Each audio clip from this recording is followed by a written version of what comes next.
മുയലച്ചന്മാരുടെ ഇടയ്ക്ക് പണ്ട് ഒരു കോമ്പറ്റീഷൻ നടന്നു. കോമ്പറ്റീഷൻ എന്താണെന്ന് പറഞ്ഞു കഴിഞ്ഞാൽ ഒരു ഭയങ്കര മലയുടെ മണ്ടയ്ക്ക് കയറി ഏറ്റവും ടോപ്പിൽ എത്തുക എന്നുള്ളതാണ്. ആ മലയുടെ മണ്ടയ്ക്ക് എത്തിക്കഴിഞ്ഞാൽ ആ ലോകം മൊത്തവും നമുക്ക് കാണാൻ പറ്റുന്ന ഒരു സ്ഥിതിയിലുള്ള ഒരു മല.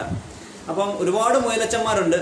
അപ്പോൾ എല്ലാ മുയലച്ചന്മാരും താഴേന്ന് കയറി തുടങ്ങി. നല്ല കുത്തനെ ഉള്ള മലയാണ്. അപ്പോൾ ആ മലയുടെ മണ്ടയ്ക്കോട്ട് കയറും തോറും ചിലരൊക്കെ താഴേക്ക് ഉരുണ്ട് വീഴും, പിന്നെയും കയറും. അപ്പോൾ ഏറ്റവും ആദ്യം സഞ്ചരിക്കുന്ന ഒരു മുയലച്ചനുണ്ട്. അവൻ ചാടി മേളിൽ കയറും, കുറച്ചൊക്കെ താഴോട്ട് നടക്കും, പിന്നെയും മേളോട്ട് കയറും. പക്ഷെ താഴെ നിൽക്കുന്ന ആൾക്കാർ പറയുന്നുണ്ട് നീ മേളിലോട്ട് വലിഞ്ഞ് കയറില്ലേ, വീഴുന്നു.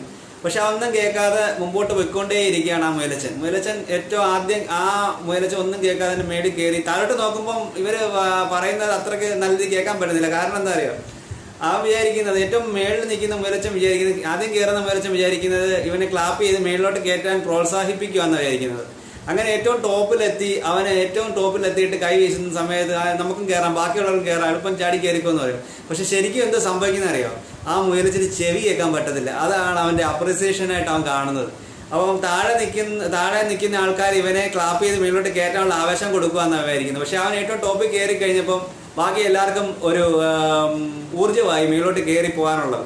അങ്ങനെ നമ്മുടെ ജീവിതത്തിലും അങ്ങനെയൊക്കെയാണ്. നമ്മൾ ചില സമയത്തൊക്കെ നമ്മൾ ആൾക്കാരുടെ വാക്കുകളൊക്കെ കേൾക്കാതിരുന്നു കഴിഞ്ഞാൽ നമ്മുടെ ജീവിതത്തിൽ എപ്പോഴും ഒരു ഹൈറ്റ്സിലോട്ട് നമുക്ക് പോയി എത്തിപ്പെടാൻ പറ്റത്തുള്ളൂ. അങ്ങനെയുള്ള ജീവിതത്തിലേക്ക് എത്തിപ്പെടാൻ പറ്റത്തുള്ളൂ.